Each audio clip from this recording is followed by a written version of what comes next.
Malam ini tanggal 28 Rajab Mudhar 1442. Kita lanjutkan program tafsir satu hari satu halaman.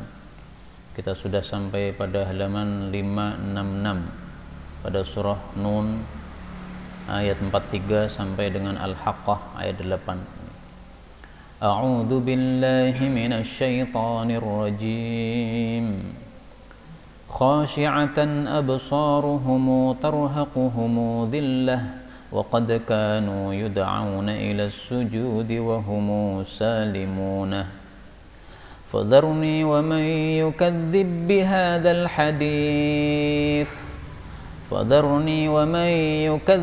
بهذا الحديث سنستدرجهم من حيث لا يعلمون وأملي لهم إن كيدي متين أم تسألهم أجرا فهم من مغرم مثقلون أم عندهم الغيب فهم يكتبون فاصبر لحكم ربك ولا تكن كصاحب الحوت إذ نادى وهو مكظوم لولا أن تداركه نعمة من ربه لنبذ بالعراء وهو مذموم فاجتباه ربه فجعله من الصالحين وإن يكاد الذين كفروا ليزلقونك بأبصارهم لما سمعوا الذكر ويقولون إنه لمجنون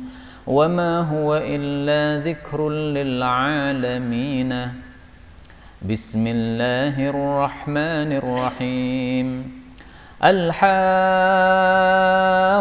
ما الحاقة وما أدراك ما الحاقة كذبت ثمود وعاد بالقارعة فأما ثمود فأهلكوا بالطاغية وأما عاد فأهلكوا بريح صرصر عاتية سخرها عليهم 7 ليال و8 أيام حسوما فترى القوم فيها صرعى كأنهم أعجاز نخل خاوية فهل ترى لهم من باقية Alhamdulillahirrabbilalamin. Allahumma arhamna bil Qur'ani amin. Pada ayat-ayat yang kita baca tadi ada beberapa kata yang bisa dibaca dengan dua bacaan. Misalnya dari sisi hukum idgham, ya, yukadzibu bihada, ini bisa diidghamkan, yukadzib bihada. Al-hadithi sanastadrijuhum, ini juga bisa diidghamkan, al-hadis sanastadrijuhum. Kemudian pada ayat 51 la yuzliqunaka, ini ya-nya bisa di fathah, la yazliqunaka, ya, terjemahnya tidak berubah, ya, sama aja.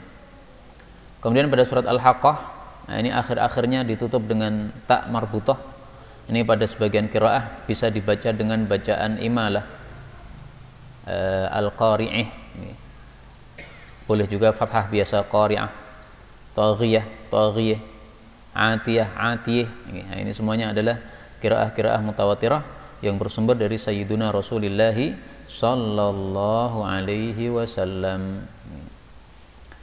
Adapun tafsirnya secara ringkas, maka Allah Subhanahu wa taala mengatakan pada surah Al-Qalam ayat 43, dan ini masih melanjutkan tentang kondisi orang-orang kafir pada hari kiamat nanti, di mana mereka disuruh sujud tidak bisa sujud karena di dunia tidak pernah sujud.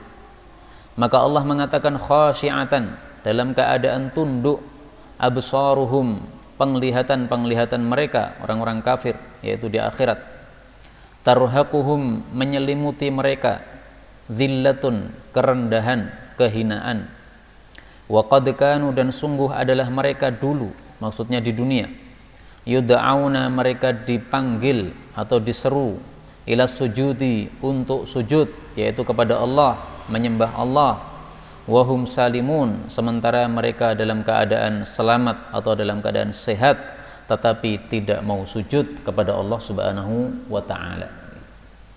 Jadi maksud ayat ini adalah Kondisi orang-orang kafir nanti di akhirat sangat-sangat memprihatinkan.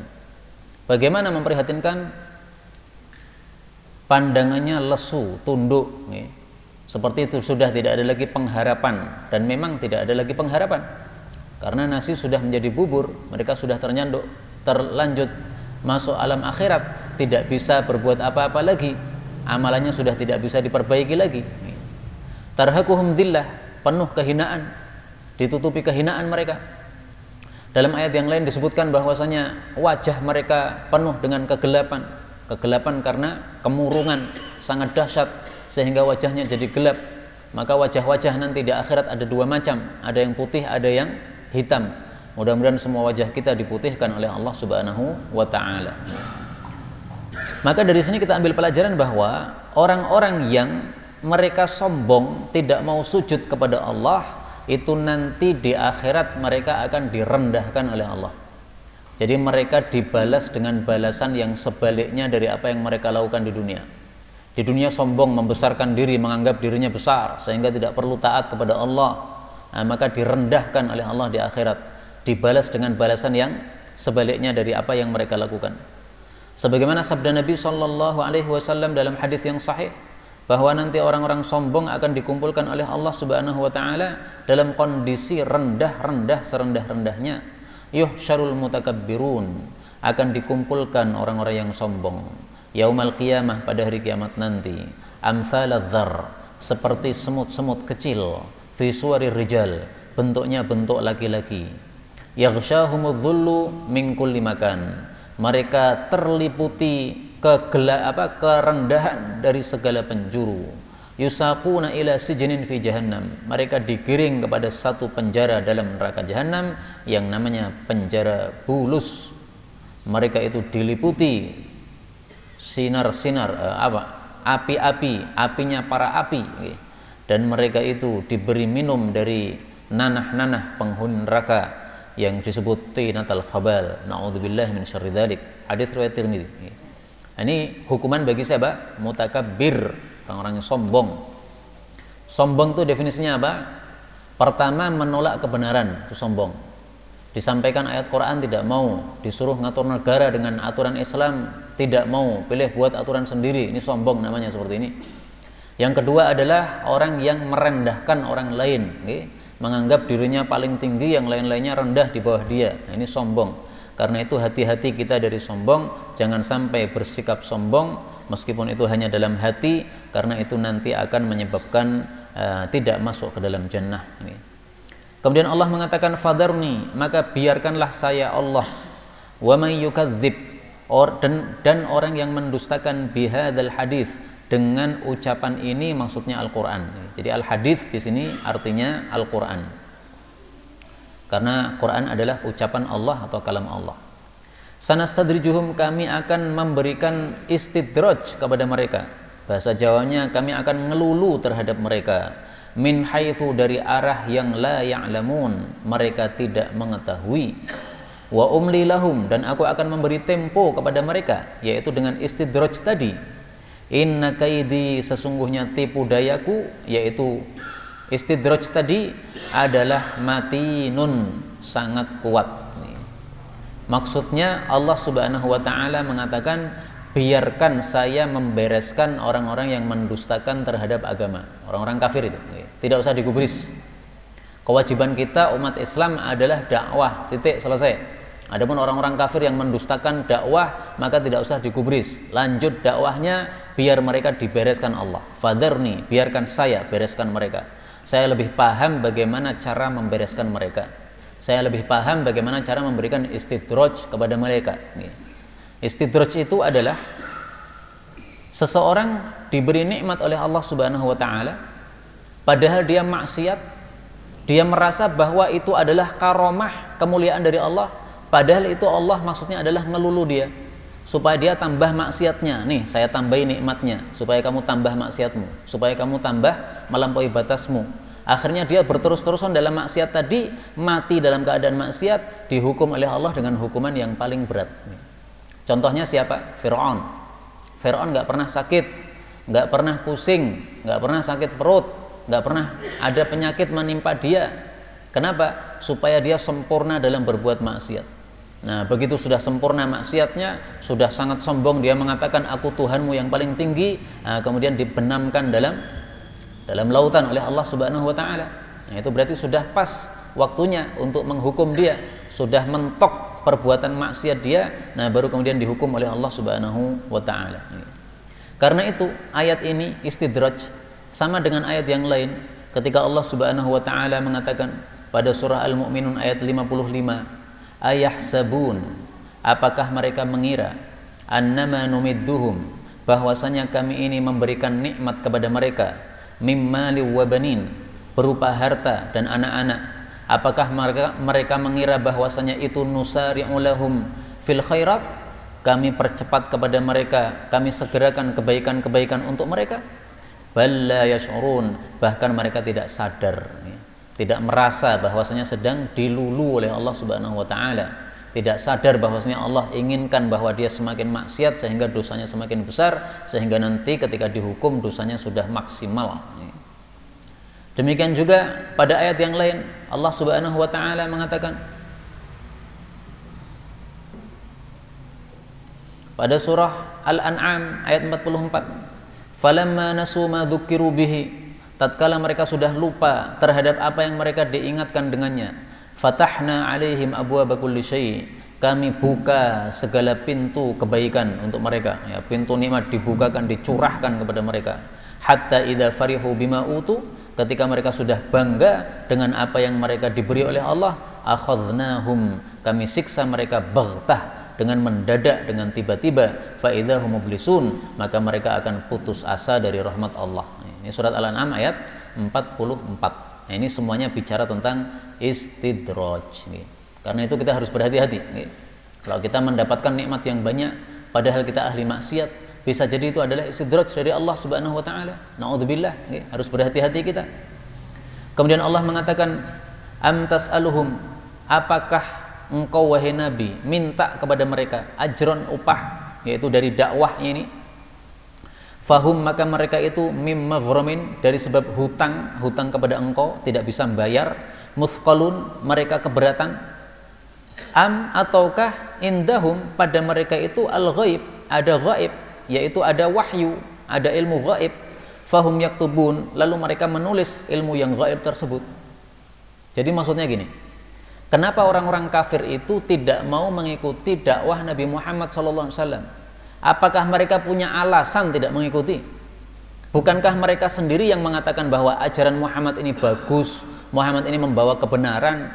Tokoh-tokoh mereka mengakui loh Pak sebenarnya bahwa Nabi Muhammad SAW bawa kebenaran.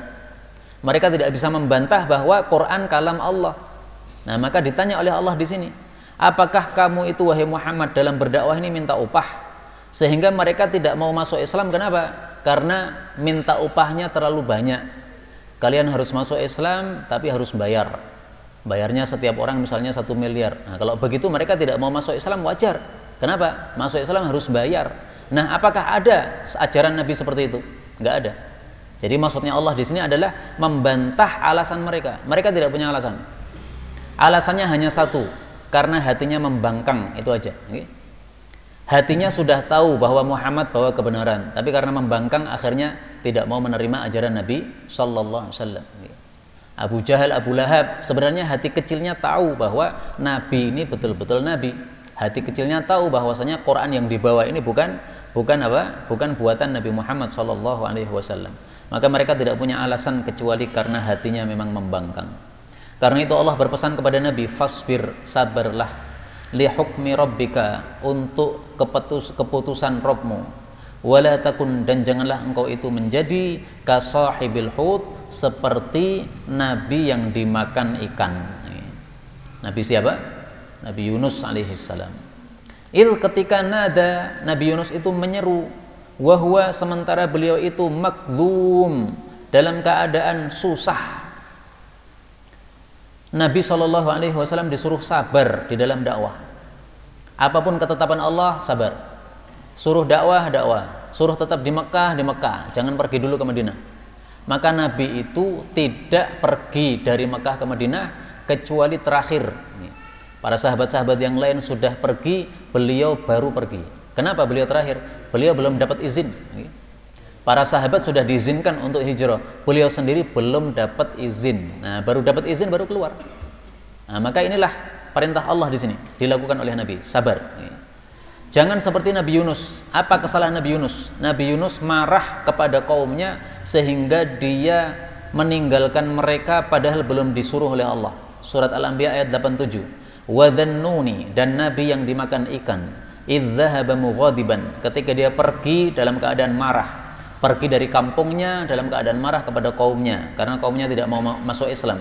Fadhanna allan naqdiru alaihi, lalu dia menyangka bahwa kami Allah tidak akan menyempitkan terhadap dia. Ternyata disempitkan oleh Allah, yaitu dimakan ikan.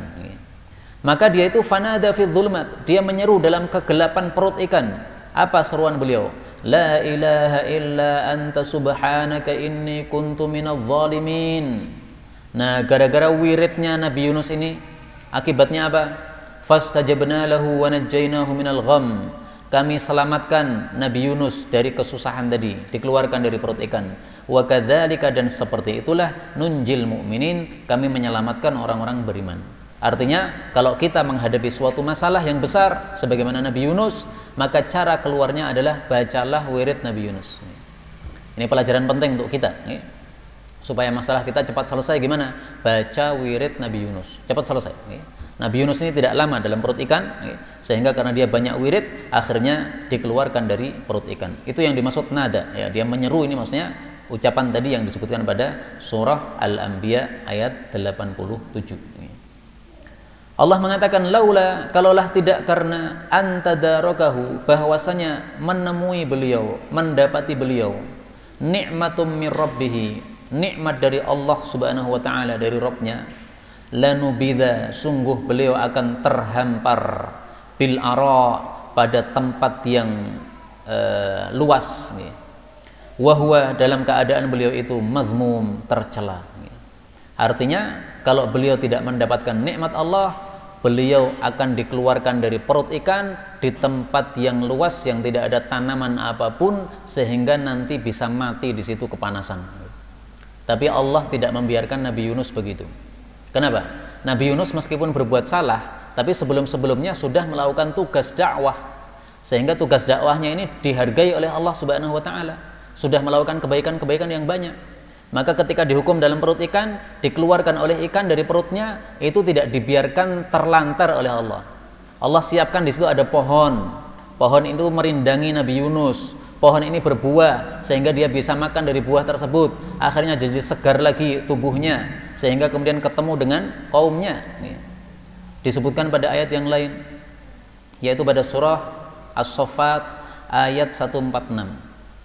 Fanabadnahu, lalu kami lempar Nabi Yunus bil ara, di tempat yang luas. Wa huwa saqim, dalam keadaan dia sakit. Sakit karena sudah beberapa hari atau beberapa lama ditahan oleh perut ikan tadi, nggak bisa makan apa-apa kan di dalam. Wa ambatna, dan kami tumbuhkan alaihi, di atas beliau, syajaratan min yaqtin, satu pohon dari yaqtin, labu-labuan. Wa arsalnahu ila mi'ati alfin aw yazidun, lalu diutus lagi oleh Allah kepada 100.000 orang atau lebih daripada itu. Jadi akhirnya umatnya banyak lagi karena beliau dakwah lagi kepada Allah Subhanahu wa ta'ala. Nah, ini tafsiran dari kata-kata laula anta tarakahu ni'mah. Nah, diberi nikmat oleh Allah, diberi buah-buahan tadi. Fajtabahu, lalu Allah memilih beliau, rabbuhu, Rabbnya, yaitu Allah. Faja'alahu, lalu Allah menjadikan beliau minas sholihin, termasuk orang-orang yang soleh. Jadi melihat Nabi Yunus ini jangan melihat kesalahannya, lihatlah endingnya. Bagaimana endingnya Nabi Yunus? Akhirnya diberi taubat oleh Allah, akhirnya dipilih oleh Allah, dimuliakan oleh Allah Subhanahu wa ta'ala. Maka melihat kesalahan orang itu jangan hanya melihat kesalahannya, melihat juga bagaimana setelah dia berbuat kesalahan tadi, apakah dia memperbaiki diri. Kalau dia memperbaiki diri, kesalahannya yang lalu jangan ditoleh lagi, jangan diungkit-ungkit, jangan disebut-sebut lagi.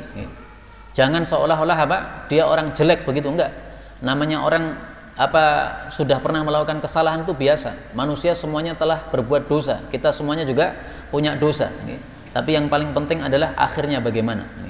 Karena itu Rasul Shallallahu Alaihi Wasallam bersabda, tidak pantas seseorang mengatakan la yanbaghi li ahadin, tidak pantas bagi seorang hamba ayyaqula mengatakan ana khairun min Yunus bin Matta, bahwasanya saya Nabi Muhammad lebih baik daripada Nabi Yunus bin Matta. Hadis riwayat muttafaqun alaih. Ini sekaligus menunjukkan tawadhu'nya Nabi Muhammad.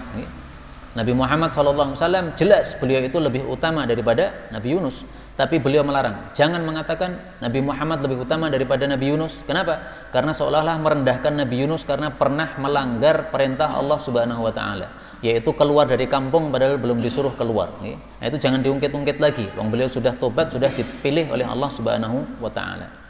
Kemudian Allah mengatakan wa in, dan sungguh yakadu nyaris alladzina kafaru, orang-orang kafir, la yuzliqunaka, mereka itu menimpa kamu dengan ain, ya. Mereka itu menyengsarakan kamu atau menimpa kamu dengan ain, bi absarihim, dengan mata-mata mereka, lamma tatkala sami'u dzikra, mereka itu mendengar peringatan yaitu Al-Qur'an dibacakan oleh Nabi sallallahu alaihi wasallam. Wa yaqulun, dan mereka mengatakan innahu, sesungguhnya Muhammad la majnun, sungguh orang gila. Maksudnya orang-orang kafir ini karena saking benci kepada Nabi Muhammad sallallahu alaihi wasallam, mereka ingin membunuh Nabi. Bagaimana cara membunuhnya? Membunuhnya dengan ain, dengan mata orang yang iri, yang benci. Dulu di masa jahiliyah itu ada seorang kafir, dia yang terkenal matanya itu penuh dengan bahaya ain. Artinya kalau dia melihat seseorang dengan pandangan tajam, maka orang yang dilihat tadi bisa langsung jatuh dari tempatnya, langsung mati saat itu juga. Kenapa? Karena matanya mengandung kedengkian yang dahsyat dan matanya mengandung penyakit ain tadi. Kalau melihat seseorang yang dia dengki, maka orang yang dilihat tadi akan langsung jatuh mati saat itu juga. Karena itu ayat ini sangat jelas menunjukkan bahwa ain itu betul-betul ada. Penyakit yang disebabkan karena mata orang melihat karena iri itu betul-betul ada. Dan itu fakta di masyarakat, terjadi beberapa kali. Sebagaimana Syekh Syihabi, guru kita, menceritakan pamannya beli mobil, mobilnya baru, nggak ada masalah, tapi mogok, nggak bisa berjalan. Dibawa ke bengkel, bengkelnya semuanya angkat tangan, nggak ada masalah mobil Anda. Tapi kalau nggak bisa jalan gimana? Nggak ngerti. Nah, maka oleh beliau diambilkan air begini, kemudian dibacakan wirid, apakah Al-Falaq sama Anas ataukah yang lain-lain. Nah, kemudian airnya tadi disiramkan pada mobilnya. Ternyata habis itu mobilnya bisa jalan lagi. Nah, ini mobil terkena ain tampaknya. Ada orang iri, kenapa ini tetangga punya mobil baru, dilihat terus mobilnya, akhirnya mobilnya rusak. Kenapa? Terkena penyakit ain. Karena itu Rasulullah SAW bersabda, al-ainu haqqun. Penyakit ain itu betul-betul ada, bukan bohongan, bukan isu, tapi betul-betul ada. Walau kana syai'un sabaqal qadar la sabaqathul ain. Kalau ada sesuatu yang bisa mendahului takdir, maka ain itu bisa mendahului takdir. Tapi memang takdir tidak didahului oleh apapun juga. Wa idzastughsiltum faghsilu. Kalau kalian disuruh mencuci, maka mencucilah. Maksudnya gini, kalau saya melihat seseorang dengan pandangan takjub tanpa wirid, akhirnya orang yang saya pandang tadi menjadi sakit, maka hendaklah saya berwudu dengan satu air dalam ember. Nah, bekas air wudu saya tadi disuruh untuk disiramkan pada orang yang terkena ain. Orang yang tadi yang terkena ain sakit kan? Nah, dia nanti setelah dicuci dengan air ini, dia akan sembuh lagi. Pernah kejadian seorang sahabat Nabi ketika mandi zaman dulu kan tempatnya sederhana, jadi masih terlihat bagian atas tubuhnya. Nah, waktu itu terlihat putihnya badan. Ada seorang sahabat Nabi yang lain melihat putihnya badan sahabatnya takjub. Dia mengatakan, saya belum pernah melihat tubuh seputih ini. Tidak ada seorang wanita pun yang di dalam rumah-rumah yang lebih putih daripada orang ini. Nah, begitu dikatakan begitu, langsung sahabat yang mandi ini langsung lumpuh di tempat. Maka Nabi diberitahu, ya Rasulullah, tolong segera datang sebelum orang ini mati. Maka Rasulullah setelah mengetahui sahabatnya lumpuh di kamar mandi tadi, beliau bertanya, kira-kira siapa yang kalian tuduh melakukan ini? Nah, maka disebutkan namanya, oh itu kira-kira orang itu tadi, karena dia tadi muji-muji tadi. Nah, maka yang muji-muji tadi tanpa zikir kepada Allah dipanggil oleh Nabi, sini kamu. Kemudian disuruh wudu dari satu air. Kemudian airnya tadi dituangkan pada orang yang terkena ain, maka dia kemudian sembuh dengan izin Allah Subhanahu wa taala. Itu maksudnya. Tapi kemudian di sini la yuzlikunaka, mereka itu ingin membinasakan Nabi dengan ain, dengan mata mereka, yaitu mereka undang orang yang tadi terkenal ainnya sangat kuat. Sini kamu, sini. Kalau Muhammad pas sedang ceramah, kamu ikut hadir. Nanti kamu pelototi Muhammad sampai dia mati, sampai dia terjungkal. Nah, Allah kemudian sebutkan dalam ayat ini. Orang-orang kafir itu nyaris melakukan hal itu, tetapi Allah menjaga Nabi Muhammad dari pembunuhan tersebut, karena memang Allah sudah menjamin Nabi Muhammad tidak bisa dibunuh oleh umatnya. Allah mengatakan pada surah Al-Maidah ayat 67, wallahu ya'simuka minan nas, Allah itu menjaga kamu dari manusia, tidak mungkin beliau dibunuh oleh umat beliau. Kemudian Allah mengatakan wa ma huwa, dan tidaklah dia Al-Quran illa kecuali zikrun, peringatan, lil alamin, bagi seluruh alam. Kata-kata zikrun itu artinya adalah peringatan, tetapi bisa juga berarti kemuliaan. Sebagaimana kalam Allah dalam ayat yang lain pada surah Az-Zukhruf ayat 44. Wa innahu ladzikrul laka wa liqaumik. Sungguh Quran adalah kemuliaan untuk kamu wahai Nabi, dan juga untuk kaummu. Artinya kalau kita mengikuti Quran, kita pasti mulia, kita pasti akan dimuliakan oleh Allah. Nah, maka di sini Allah tegaskan wa ma huwa illa dzikrul lil alamin. Quran itu selain peringatan untuk seluruh alam, juga untuk memuliakan mereka. Kalau kita mau ikuti Quran, kita akan dimuliakan oleh Allah. Indonesia ini kalau menerapkan Quran, pasti negaranya akan kembali subur makmur seperti dulu, tidak akan bisa dikangkangi oleh orang-orang yang tidak suka kepada Indonesia. Tapi sayang Indonesia tidak mau menerapkan hukum Allah, akhirnya jadi seperti ini, kacau balau. Kita lanjutkan surah Al-Haqqah. Allah Subhanahu wa taala mengatakan bismillahirrahmanirrahim, Al-Haqqah. Mal Haqqah, apa itu Al-Haqqah? Wa ma adraka, dan apa yang memberitahu kamu wahai Muhammad? Mal Haqqah, apa itu Al-Haqqah? Al-Haqqah itu artinya adalah sesuatu yang pasti terjadi, hak. Dan ini adalah nama dari nama-nama hari kiamat. Kenapa hari kiamat disebut Al-Haqqah? Karena segala yang dijanjikan oleh Allah terjadi pada hari kiamat, semuanya akan betul-betul terjadi, terbukti nanti pada waktu sudah ditetapkan oleh Allah Subhanahu wa taala. Allah menjanjikan ada jannah, ada neraka, Allah menjanjikan ada kisos dan sebagainya. Itu semuanya nanti akan terbukti pada waktu hari kiamat. Nah, maka hari kiamat disebut sebagai Al-Haqqah, sesuatu yang pasti terjadi, yang pasti terbukti apa yang dijanjikan oleh Allah Subhanahu wa taala. Dalam Al-Quran, kalau ada wa ma adraka, itu pasti setelahnya ada jawabannya. Berbeda kalau wa ma yudrika, maka setelahnya tidak ada jawaban. Nah, di sini karena wa ma adraka, maka ada jawaban. Allah menjawab, apa sih Al-Haqqah? Al-Haqqah adalah kadzabat, telah mendustakan Samudu, kaum Samud, wa Adun, dan kaum Ad, bil Qari'ah, dengan Al-Qari'ah. Al-Qari'ah juga nama dari hari kiamat. Nama hari kiamat sangat banyak. Al-Haqqah, Al-Qari'ah, Az-Zilzal, Al-Waqi'ah. Saya kumpulkan nama-nama surat yang merupakan nama-nama kiamat, itu ada 10 surat. Nama-nama surat yang namanya berupa nama kiamat ada 10 surat. Nah, nanti silahkan dicari. Panjenengan lihat dari Fatihah sampai An-Nas, mana ini 10 ini. Kalau kurang dari 10 berarti kurang panjenengan dalam mencarinya. Nah, itu yang dimaksud Al-Qari'ah, kiamat. Allah mengatakan fa'amma Thamud, maka adapun Thamud, fa'uhliku, maka mereka dibinasakan bit-taghiyah, dengan sesuatu yang melampaui batas. Thamud ini adalah kaumnya Nabi Saleh. Wa ila Thamuda akhahum Salihah. Dibinasakan oleh Allah dengan taghiyah, sesuatu yang melampaui batas. Apa yang melampaui batas ini? Nah, ternyata disebutkan dalam ayat yang lain. Jadi cara kita untuk mengetahui tafsiran suatu ayat, cari ayat-ayat yang lain pada kisah yang sama, kita akan menemukan jawabannya.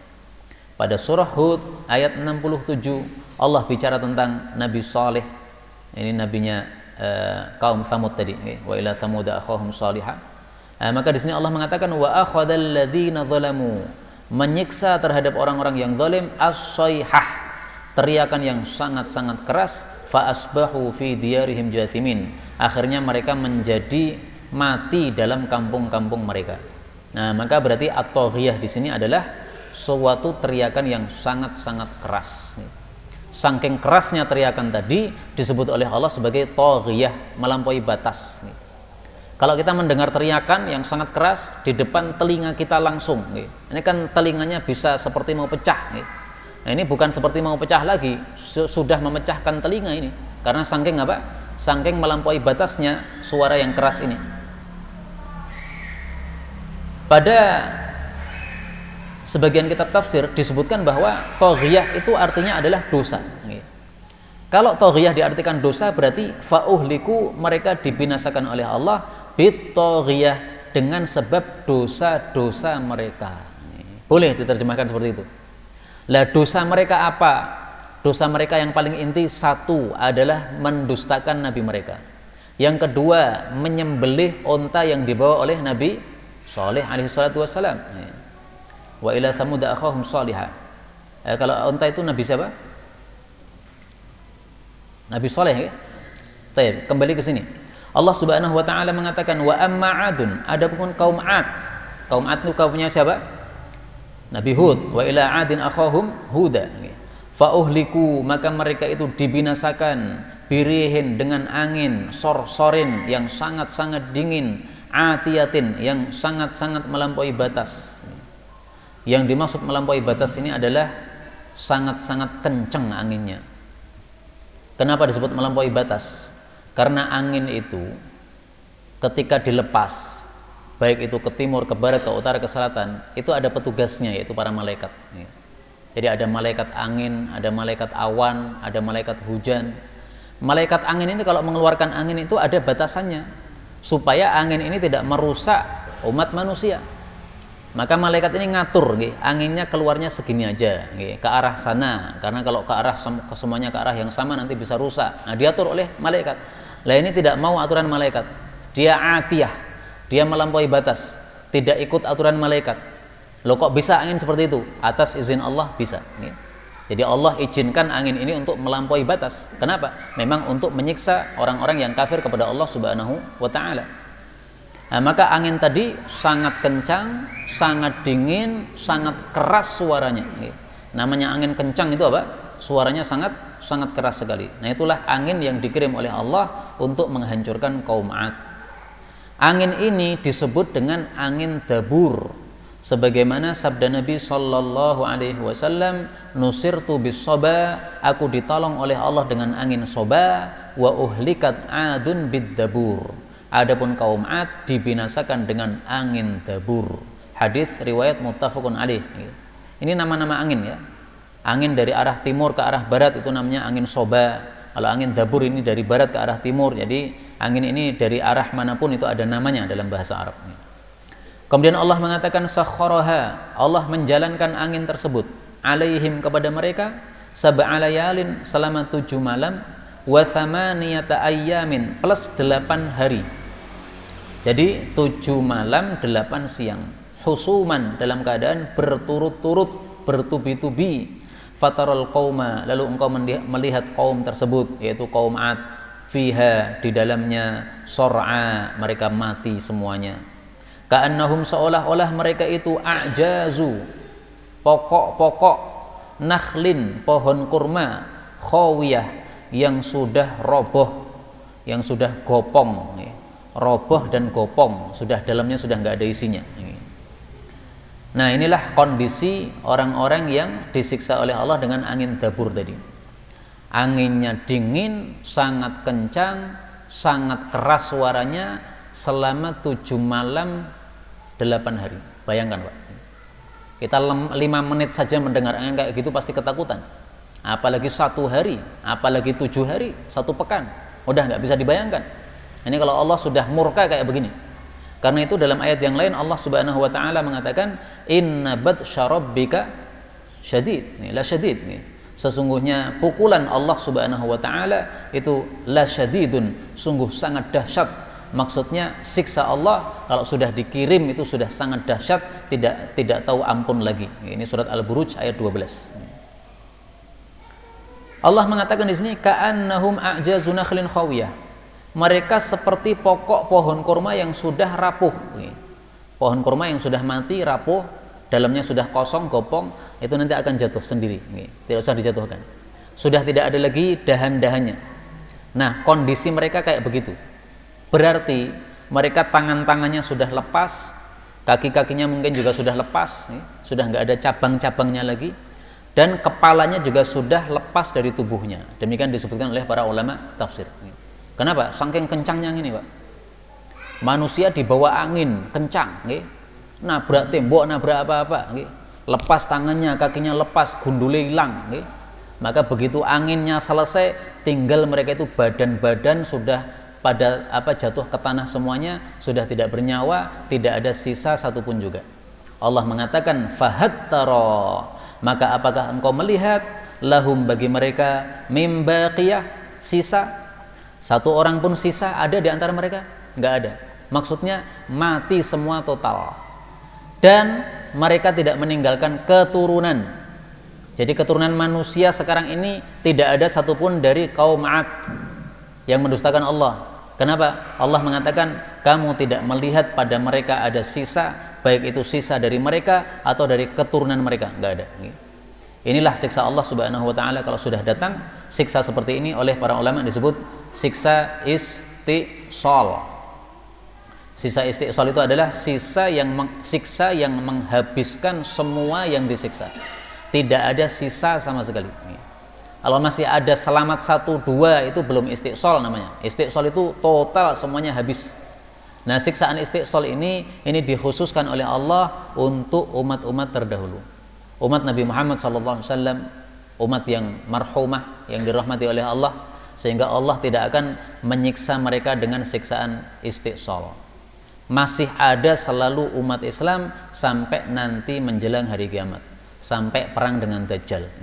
Jadi umat Islam tidak bisa istisal, nggak mungkin. Kenapa? Ini rahmat Allah kepada umat Nabi Muhammad SAW.